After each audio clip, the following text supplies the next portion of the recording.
name is Riley Erck. I am a biology major, and my title is very long. So what I'm looking into is if dental stem cells collected from various dental tissues can be used in substitution from other stem cells that we are currently using in order to create various different kinds of tissues. So what kind of got me on track for trying to look into this was that stem cells have become a very integral part of the medical community. They're often used in very different types of treatments, but the collection methods and the proliferation ability of some of these stem cell types are not always ideal.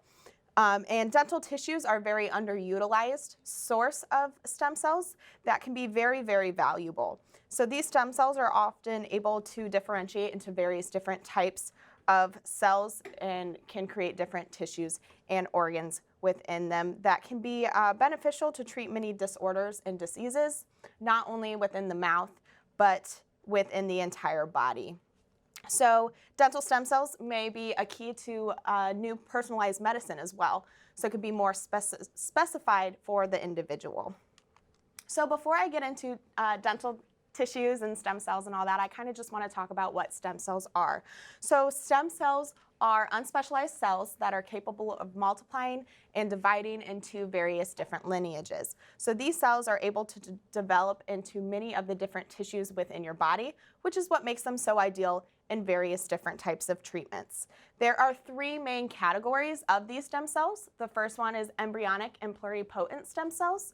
These are derived from the blastocyst, which is this picture right here, which is actually created from the fertilized egg. So these are the ideal stem cells since they have the potential of developing into basically any tissue within the body. However, there's a lot of high controversy surrounding them since they are created due to the act of fertilization of the sperm and the egg. There's a lot of ethical concerns there with their use and research. So the second kind is adult mesenchymal stem cells. These are a little bit more specialized and differentiated types of stem cells, so they're not as blank of a slate here. But they're still able to develop into a large variety of cell lineages and different types of tissues. They are found very widely, and they are the most researched and used type of stem cell. They can be found in bone marrow, fat tissue, neural tissue, skin, cartilage, brain, the umbilical cord, placenta, and also in dental tissues from here on out. So one of the most common forms that we currently use are bone marrow stem cells, which are found in the middle of your bones. But the collection process can be very invasive on the patient. It can be painful. You're going to use a large syringe in order to get these stem cells out from within them. So if we can use dental tissues instead that are a little less invasive and painful to the patient, that's a great alternative. And the third kind is the induced pluripotent stem cells.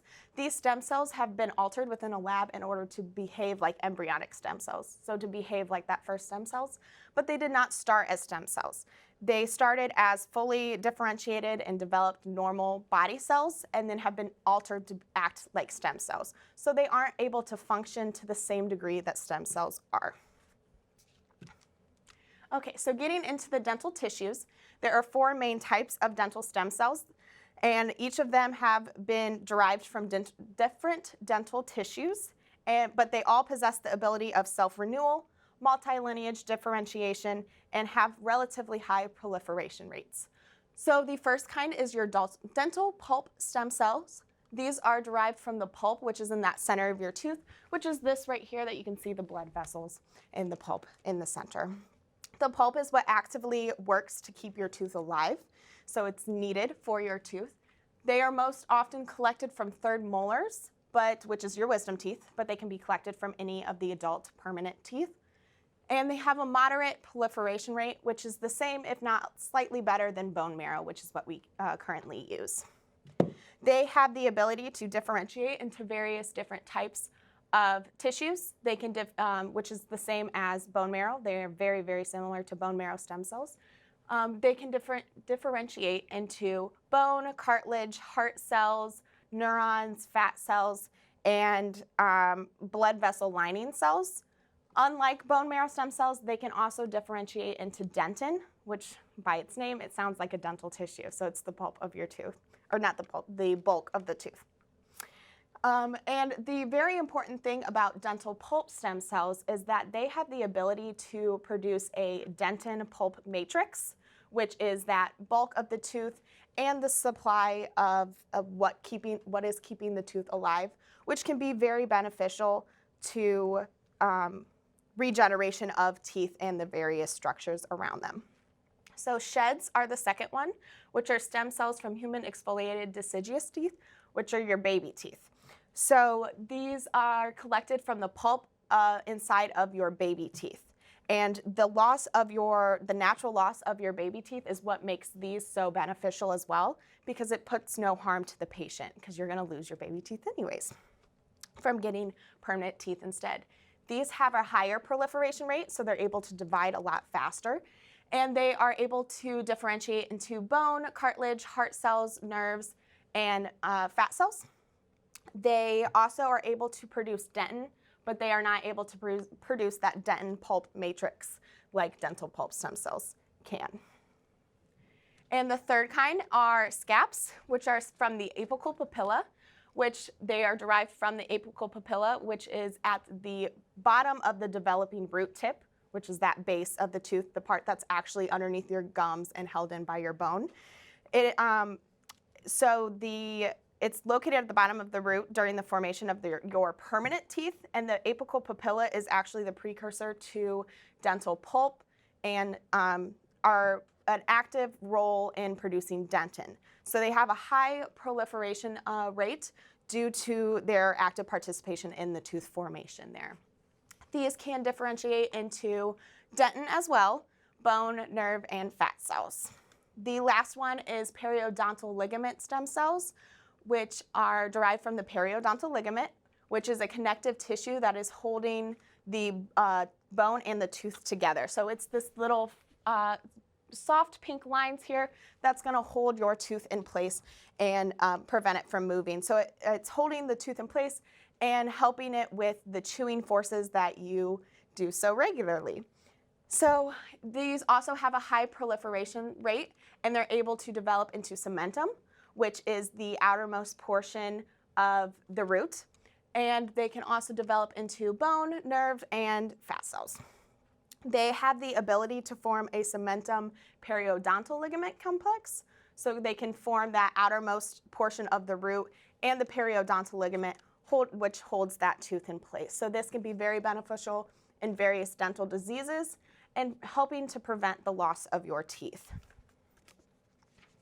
So the regeneration of dental tissues is just trying to focus on remaking these dental tissues and stopping all these synthetics being placed inside of your body. So teeth are vulnerable to damage from multiple different sources, including your chewing every day, genital defects, chemicals, cancer, and bacterial infections. So dental caries occurs when you have your cavity. That's a bacterial infection, and that's when you have a cavity. And it is one of the most prevalent chronic diseases in both adults and children, affecting over 92% of all adults. I'm sure almost every one of us here has experienced a cavity. So what they're going to do is they're going to drill out that bacterial infection, and with that drilling out that infection, they're going to take some of your natural tooth with it. And these tissues do not readily undergo remodeling upon themselves. So we oftentimes rely on synthetic materials for their repair. If instead we can use dental tissues, inject them into that, we can be able to regenerate our own teeth and prevent introducing all of these synthetics into our body. And these stem cell treatments can improve lives through both the appearance of your teeth and the functionality, because having your own teeth inside your mouth is a lot better than any metal or porcelain or any synthetic that you can introduce into your body. So restorative dentistry is just trying to get back up on those tissues. So dental stem cells can regenerate into dentin, which is that bulk of your, it's a bony tissue forming the bulk of your tooth, which is just beneath the cap, the enamel crown of your tooth. It can develop into the pulp, the alveolar bone, which is just the bone of your mouth, the periodontium, which is the cementum, the periodontal ligament holding that in place, and the bone itself. And no other stem cell, including bone marrow stem cell, have been shown to actually form mineralized dentin and pulp tissue to regenerate teeth. So far, this is the research that is showing that it is possible. Many stem cell treatments also require the use of a biomaterial scaffold, which can introduce another synthetic into your body. Oftentimes, this can increase inflammation and infection risks within the mouth or the body or wherever you're using these scaffolds. In certain circumstances, dental stem cells do not require the use of a scaffold. They can instead use a 3D dental pulp stem cell construct in order to introduce that into your body to initiate growth and build it from there. So this bottom picture here is actually taken from a study where they use the 3D construct instead of a scaffold to incite this growth and begin the formation of a new tooth. And although this tooth doesn't look super pretty, it's a very well-formed tooth occurring from stem cells. They were able to form the pulp-like tissue, which you can start to see in the center here. That pulp tissue was also supplied with blood vessels, keeping that tooth alive and keeping that circulation within the entire body. They were able to also form that dentin, which is what you see as the bulk of the tooth here, and you can see the roots forming and the blood vessels like so. This tooth was formed only 6 weeks after transplantation into an immunodeficient mouse. So it only took 6 weeks to grow this. I know that kind of seems like a lot of time, but it's incredible. One of the downfalls is that we cannot regenerate enamel, which is the outermost, hardest covering of your tooth, which is a big deal. Ideally, someday we would like to regenerate this enamel.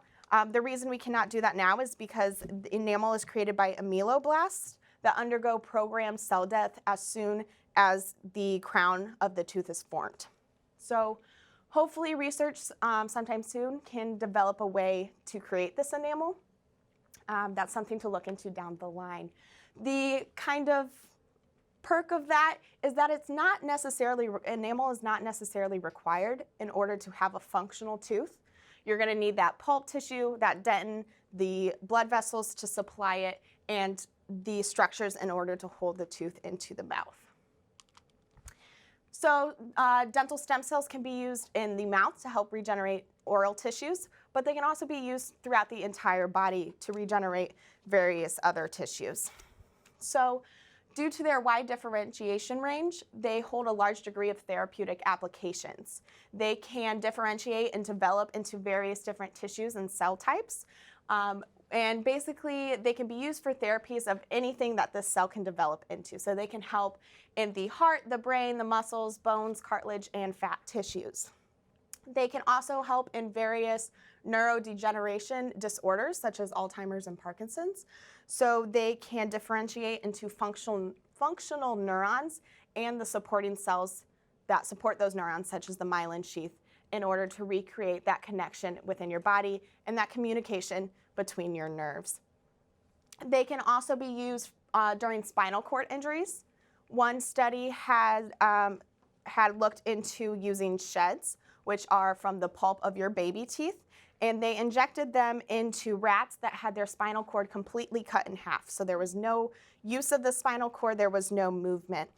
And so they injected these dental stem cells into the spinal cord, and it was able to improve movement and neuroregeneration in the cells by stopping the destructive cascades that were occurring when these neurons were cut, as well as promoting new neurons forming. So 5 weeks after transplantation, treated rats could move 3 joints of their hind limb and also walk without weighted support. So they were able to start using their hind limbs again and start walking like normal. Dental stem cells can also be very valuable in heart tissues after heart attacks. So one study looked into dental pulp stem cells that were able to find improvements in ventricular function through the formation of new heart cells as well as new blood vessels within the heart as well. So and that was after acute myocardial infarction, so after a small heart attack. They also found a decrease in the heart scar tissue, a decrease in tissue and organ death, and an increase in the wall thickness. So overall, it helped the function of the heart by producing new cells and creating a good supply of blood flow to the heart as well. So some of the other things that make them just so valuable is their availability. They are readily available and really easy to access. So most of these dental stem cells can be taken from just a short and small, minimally invasive, not super painful, I know a lot of people don't like the dentist, surgical procedure. Except sheds, those are the exceptions. So sheds are from your baby teeth that fall out naturally, so that they fall out, so you might as well use them.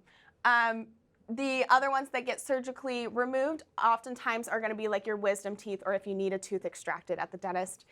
It's a short surgical procedure. It's over in 2 seconds before you even know it. So dental stem cells can be collected from any of the teeth. There's various different types of stem cells, and you collect them from various teeth.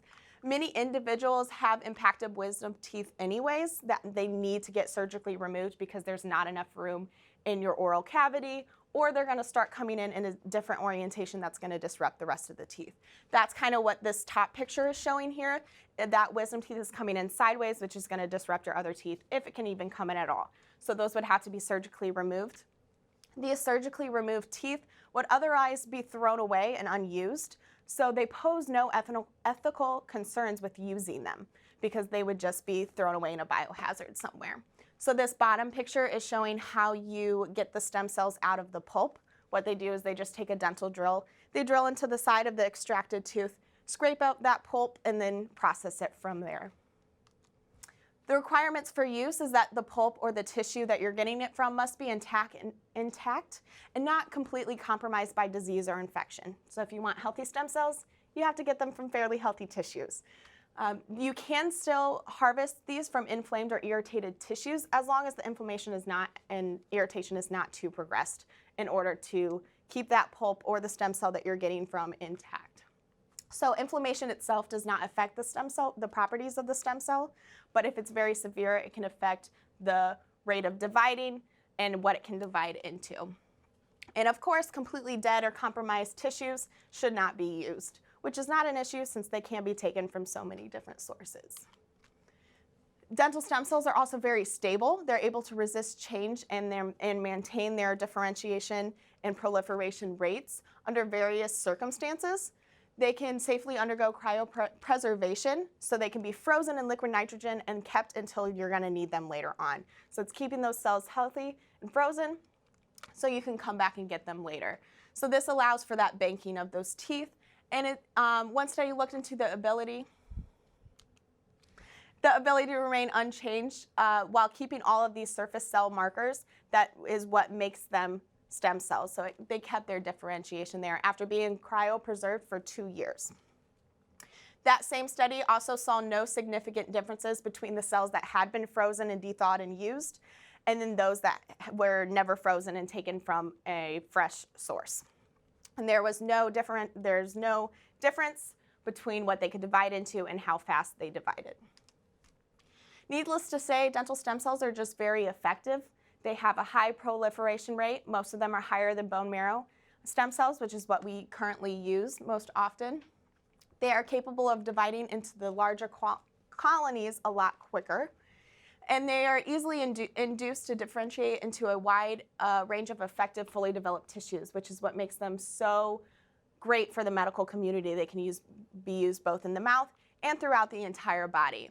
So they can even be used without the introduction of synthetics in certain cases, where they can be used with the 3D constructs instead of the scaffolds, which this picture here is just of those scaffolds. The 3D scaffolds, or the 3D constructs instead of the scaffolds. And there's my references.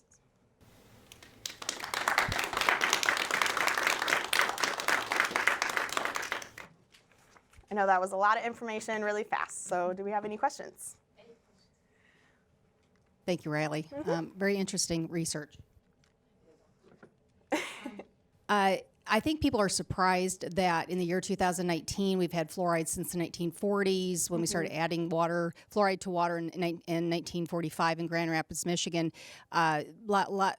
people in your generation don't have as many cavities or caries as people in my generation, but still we're seeing caries and it's still prevalent. So that statistic that you had, was it 92%? 92%. Was high. So we Very know high. there's still, caries is the #1 oral disease. I think it's interesting to look at deciduous or baby teeth, but I also think the third molars or the wisdom teeth was very important because our first molars come in at age 6, our second molars come in at age 12. So at my age at 54, I've had my first molars for a long time. If I lose that tooth, I would have to have an implant or another prosthetic. I would much rather have my own tissues. So if I had third molars that I could use to extract those stem cells that I could use and regrow other teeth that I may have lost, I think is a great idea. So what made you decide on this topic? I am pursuing dentistry. I would love to become a dentist someday, and I'm currently working on that. And as a dentist, I know some people are more, let's stay with function or let's improve the aesthetics. But I'm really, let's make sure that you have what makes you happy in your mouth and that you can functionally use them and make them effective. And having your own tissues in your mouth and keeping your teeth for as long as you possibly can and keeping them as healthy is very, very important, because once you get synthetics into your mouth, prosthetics, all of these other types of sources that in your mouth that weren't originally supposed to be there, they don't behave as well, and you're introducing toxins or things into your body that shouldn't have been there in the first place. So if we can find alternatives to grow these tissues and just make it act like they're your own tissues, because they are, they just kind of had a push in the right direction to become that way. It's going to improve functionality, and it's going to make your whole body a lot healthier, since it is not introducing these alternative forms into your body. Did that answer your question?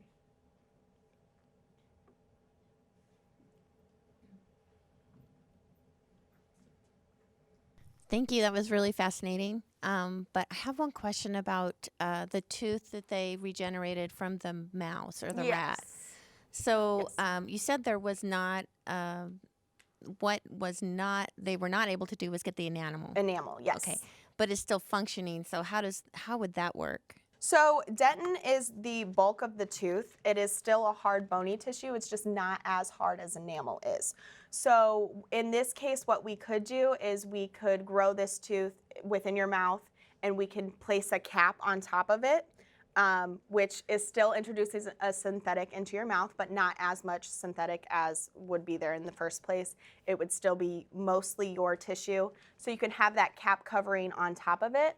Or we could try to find some other way to work it out. This tooth is still going to be very durable and functional, but your mouth does undergo a lot of things. There's a lot of acid, and there's a lot of chewing and motions that you're going to want some kind of cap. Right now, it would unfortunately be a synthetic, but it would be a smaller amount of a synthetic. Okay, thank you. Yeah.